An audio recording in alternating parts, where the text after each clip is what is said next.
Welcome to another self-love conversation, ladies. My name is Gloria Ward, and I am happy to be here with a phenomenal woman, Miss Tamika McTier, and we are going to talk about marriage and communication and relationships. She is a marriage coach, and she's just going to give us some tips on how we can actually communicate with our partner, with our spouse, and also still be able to be our own woman. So, Tamika, thank you so much for being here.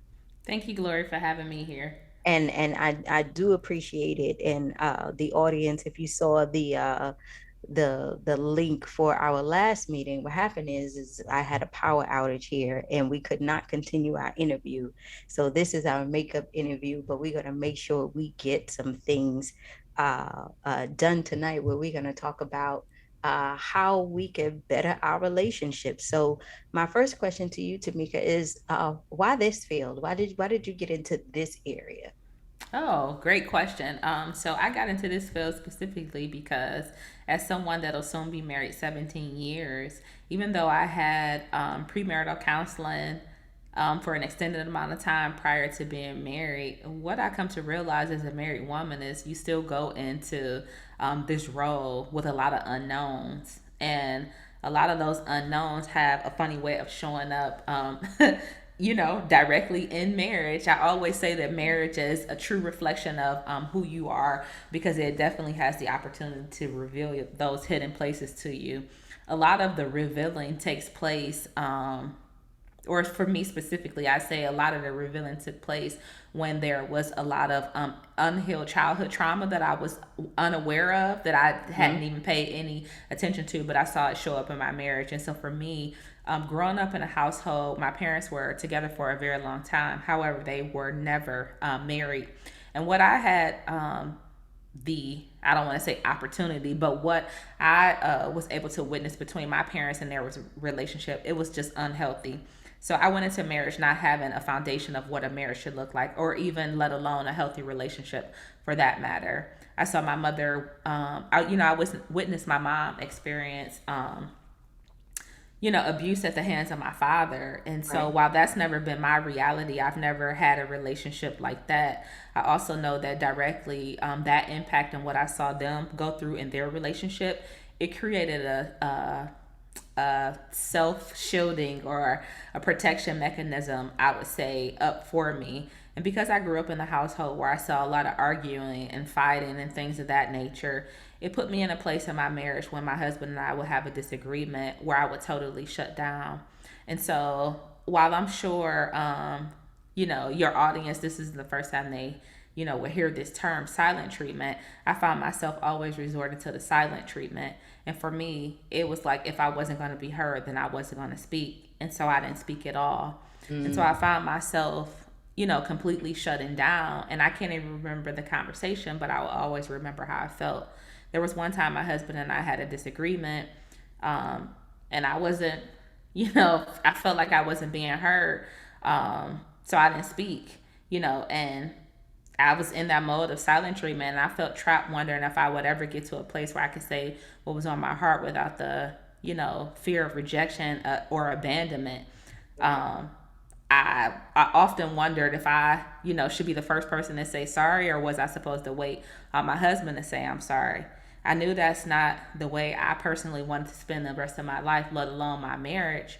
And so after, playing those games with the silent treatment and going back and forth anytime we would have a disagreement, and I found myself in silence, one day I was like, I'm just, tired of going through this. Mm-hmm. And I truly, called out to God and said, I need your help. I'm tired of playing the silent treatment games. Games, as Right. I remember them, are typically fun. They create laughter. Right. Silent treatment didn't give me any of that. I was like, I'm ready to do the work to find out why I'm struggling so much to communicate and be vulnerable with my husband. And during that surrender, I heard the Lord loud and clear say, Tamika, it's time to talk. It's time to do the one thing you haven't been doing. It's time to talk. And so Right. that talk method that, now that I have, was downloaded to me. And that method taught me how to transform my mind, assess the foundation, learn new techniques, and kickstart conversations that I was once afraid to have.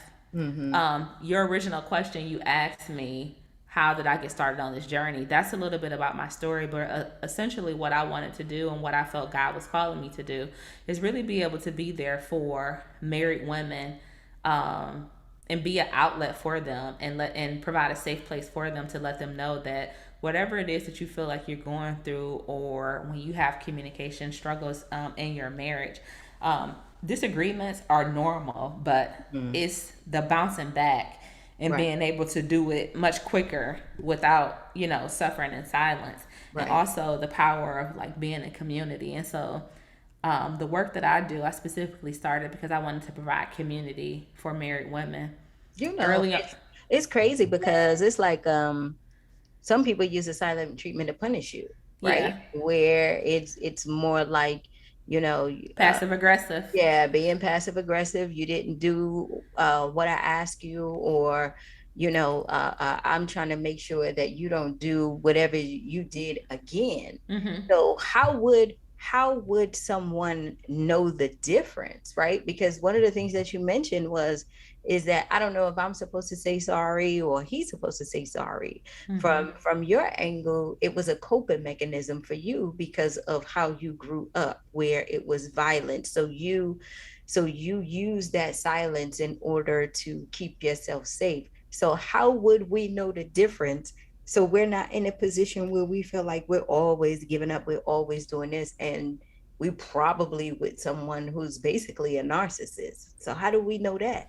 So, being with someone that's a narcissist, I mean, I haven't been with a narcissist and my husband wasn't abusive. Let's just make sure that that piece is clear. But Mm-hmm. before we allow ourselves to get so far gone in a relationship where we find ourselves um, lost in being connected to a narcissist, one of the first things I would say that's really important to do is be in relationship with self and know the things that make you happy. And Mm-hmm. when you're in full relationship with self and you are committed to doing deep internal work on yourself, you'll be able to fully truly identify where triggers are, things that you haven't addressed, and being able to unpack how you can move forward. People Right. who tend to find themselves in a place where you struggle and keep repeating cycles of the same relationship, the different guy, is because you haven't done the work to find out like what your issues is. What Mm-hmm. I said is I became aware of where that came from. So childhood trauma, most of the time things that we are dealing with, whether we're in a relationship with somebody else or just relationship with ourselves, a lot of our challenges stem from our childhood trauma. They And so do. if you're someone that hasn't reached out to a coach, so you haven't done any personal development work there, you're someone who rejects therapy, and so you haven't spoken to anyone there, it's going to be very hard for you to be able to self-identify what some of those challenges are. And so because you're not aware of who you are personally and what you particularly need, when you are dealing with someone that has narcissistic behaviors and you're looking for just that verbiage and he's speaking it so crystal clear to you, all of those things sound nice, but then when you find yourself in a controlling relationship, you have to be able to have that ability to say this relationship isn't serving me, or ask yourself, go back to your big question of why am I in this relationship? Right. Why am I allowing this person to continually talk to me this way, to treat me this way? If he's putting his hands on you, why am I allowing it? Why is it that I feel that I deserve this type of, treatment? Treatment. And that's the one thing that I wanted to point out, so the ladies understood the difference, where it's not a punishment. If somebody is either shutting down on you, it Mm-hmm. might be a coping mechanism, but that communication that you are talking about is the part that's needed in order for you to decipher, is this a person who is really punishing you, or is Mm-hmm. this a person who is dealing with the way that they communicate, and now you Yeah. get the opportunity to open up, Yeah, right? and using their way of communicating as a way to manipulate you. Are Correct. they feeding you stories and narratives that you know aren't true, but because they're so powerful in the way that they communicate and speak to you, because you have the low self esteem, because they know all of your weak points, they speak specifically to your weak points in such a way that you start to believe these things about yourself when in reality they're not true. So why do you think in relationships, when you do have these disagreements, that a disconnect happens, like something that you mentioned, over time you are going to have disagreements in your marriage. And when these disagreements happen, that's where you get to find out if you're a communicator or not, right? Yeah. Now you get to find out, what your triggers are, you know during the time when you're in marriage and these disconnects happen. How can you become aware? Because that's one of the things that you said, that you became aware that you had to, face some of the things that you weren't doing, right? So how do you become aware of those things? Yeah, so you become aware by, so are you present in the conversation, or are you waiting for that person to, finish their last word so that you can pop off? It's the difference Absolutely. between, it's I a if got it, you. it's a difference between trying to be present in the conversation and, switching the lens for a minute, taking off the pink glasses and putting on the blue glasses, and really being present in that conversation to exactly hear, and open your ears to what it is your spouse or your significant other is trying to say to you, versus a place of, okay, soon as you get finished talking, rolling your neck and popping off with something else to say. That's a total difference. You're not present in that conversation, and you are Exactly. literally waiting to respond and attack. That is not effective communication, and Right. that's not communicating. That's speaking to that person in a way that's argumentative and continually want to be in a cycle of arguments and fighting, you know looking to win up on a conversation with somebody. Right. And the marital status has nothing to do with the way in which you communicate, because 9 times out of 10, the way you communicate with your significant other or your spouse, that same person typically shows up in relationships that you have with your friends. It may show up in a way with your coworkers. You have to sometimes sit back and say, why is it everything that somebody says to me, why do I feel like it's an attack? you know Mm. um Change the lens. So that's why in my talk method I say T, like, transform your mind. Hmm. Again, is this a truth, or is this just a story that you've been feeding yourself and somehow you've come to believe it? Right. Because our self-talk and what we feed ourselves, we can force ourselves to believe it, even though we know that it's not true. So Mm. did you hear what was actually being said to you, or Right. did you say back to yourself what you wanted him to say, or what you think that he said to you? And Mm. there's nothing wrong with something being said to you and then you paraphrasing right back to make sure that you understood what I'm hearing is. And That's when you're right. communicating to that person, not doing it from a place of you, but also communicating in a way to make this person understand and have empathy for what it is that you're saying. The way that you do that is using I statements and saying, I felt. So nobody can discredit your feelings, and you didn't Hmm. point the finger at them. Hmm. I felt this way.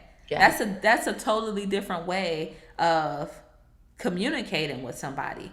Assessing the foundation. you. Mm. Clearly, if you look at what's going on around you, and if every single time you get into an argument you're shutting down, that way clearly isn't working. So why keep pressing forward in that way? But it's crazy, Tamika, because it's like, I know you deal with like Christian women in your marriage coaching.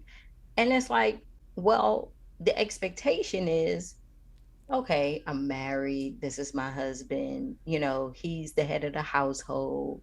Basically, it's not whatever he says goes, but he's basically the king. So even if there is something where I can't speak up, or I feel like I shouldn't say anything, it's because of these roles that we play. What do you say to that woman?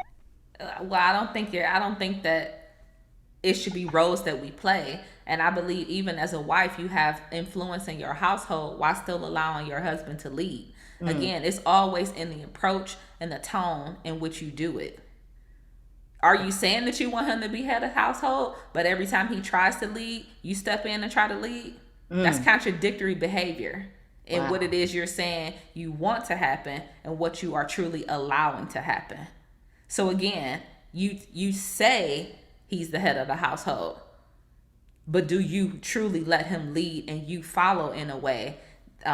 that represents that. And that doesn't mean be a doormat for your husband or be a Right. doormat for your household. If you see something or something is happening or you disagree and wish the way your husband is leading, then I believe that you have a responsibility as a wife to say something about that. You know, Mm, if you think that the decision he's making is not going to have the best impact on the household, it doesn't make any sense to follow that. yeah. So the best thing to do is, paint a scenario, paint the picture. If we do A, B, and C, then this is going to be the results. Be able to, show a plan of this is the action and this is the result. Now, and then you two agree together. Right. You And know, not is being that afraid to speak up, yeah, right? is that the result that you want to see? Right. So talk to us about this talk method that you have, because in order to start that, what are some of the things that we can do? Because, and sometimes in relationships, we say, well, I don't want to get him mad. And, I don't want to start a fight, but this is, how I'm That feeling and what I'm thinking. Yeah, And I don't, you and know, those comments alone right there, that's transforming the mind. Why would mhm, you think because you're speaking to him about something that he's going to be attackful? That, mhm, has that happened? yeah, Has he shown you that that's his truth, or is that an mhm, assumption that you're making? That's what I'm saying. Transform the mind.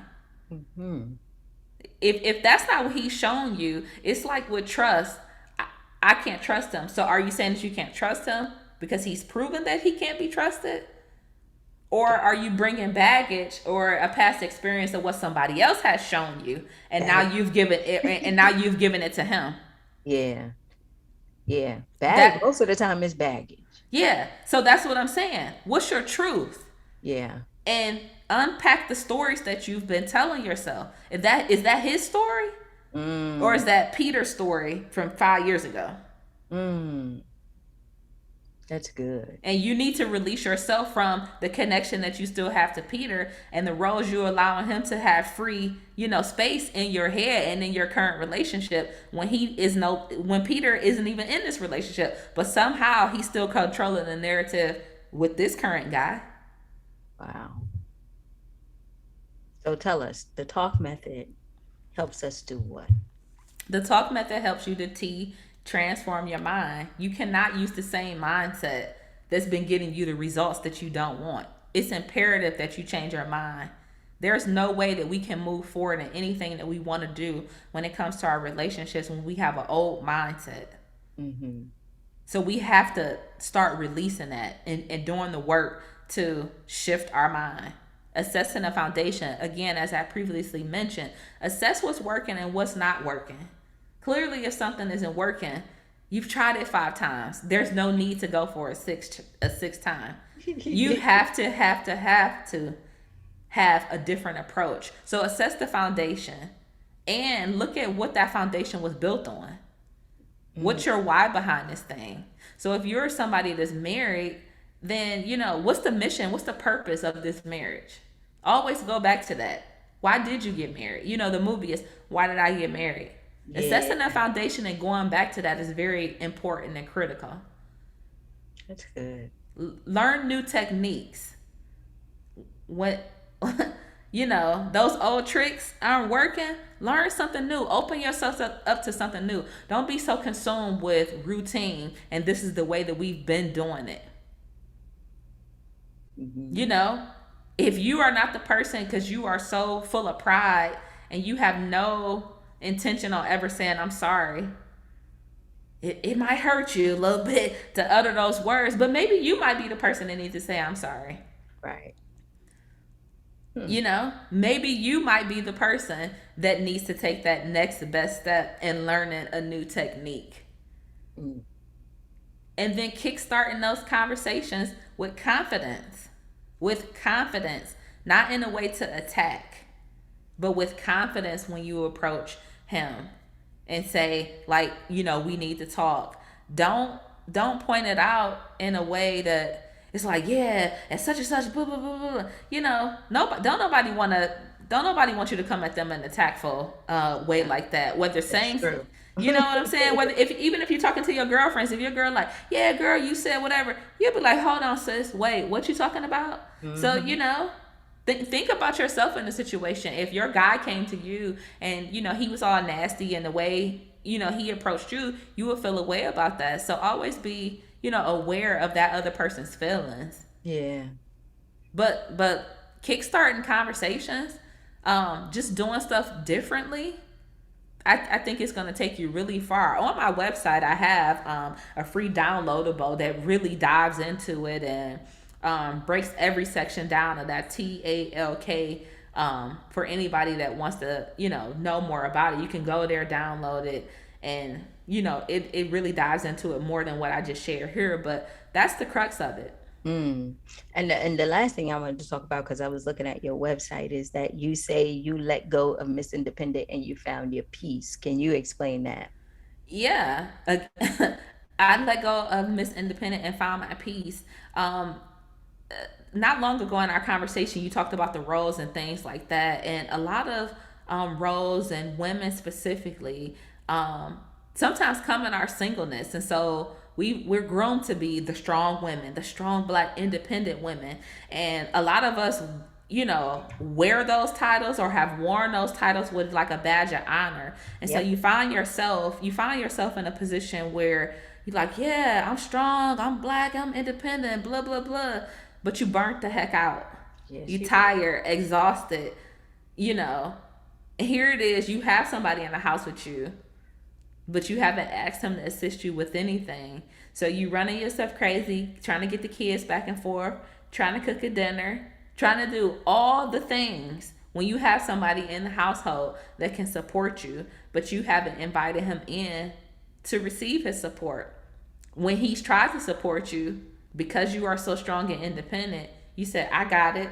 He just I don't gave up and was like, okay, if I don't that's got what I you got want. it. I don't need you to do that. And because he's heard that from you so many times, Mm-hmm. he hasn't offered his assistance anymore because sis, you got it. That's right.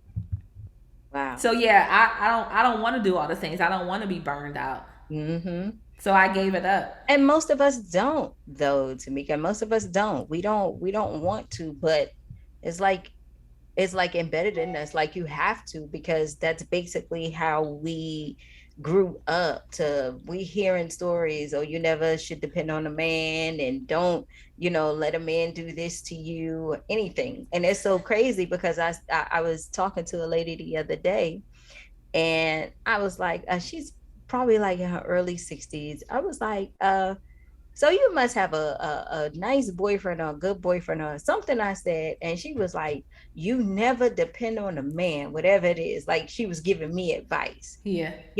and it just clicked to me where I was just like, see, it's something that is generational where you're you want one, but you make sure that you keep your independence just in case, because they passing on that trauma of something is going to go wrong, something is going to happen, so you make sure you take care of yourself. Have you ever found that, or maybe you don't know, I don't know, but a lot of the women who share those narratives and pass that on, and they pass this on to women that are married, have never even been married themselves. Oh yeah, And, and, absolutely. and dating in a relationship and being married is not the same. Don't I know it?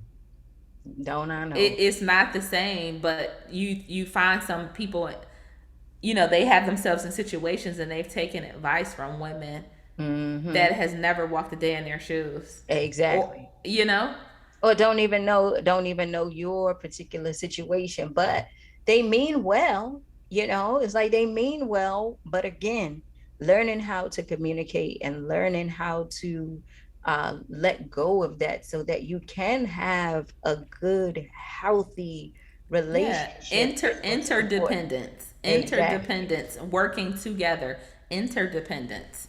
That Mm, doesn't mean lose yourself or give yourself up. It's interdependence. How I need you to support me while still being a dependent person, an independent person. I'm sorry. absolutely. So tell us how we can get this guide again, and also tell us how we can follow you. Sure. And so you can get that guide again by going over to my website at TamikaMcTier.com. That's TAMIKA, last name McTier, MCTIER.com. And then there's going to be, it's probably right on the front page or something like that. It'll say, like, click here, get the guide now. I think it says Talk It Out Conversational Guide. It's right there. If you click on it, it'll download for you. Probably plug in your name and email address. And you can follow me on all social media platforms at Tamika McTier and Instagram at underscore Tamika McTier. Yep. Well, Tamika, thank you so much for being here and thank you for giving us these little gems. Hopefully, ladies, this is a way that we can really start, opening up and having good, healthy conversations with our partners. And also just being able to have that awareness. Like you said, I really love that piece of, what is it that I'm really in? Am I in a relationship where I can open up and start to have that conversation, or I'm in something else? So I appreciate you and thank you so much. Thank you so much, Gloria, for having me here. I've enjoyed my time. Absolutely. I'll see you soon. Okay. All right. Thank you. Bye.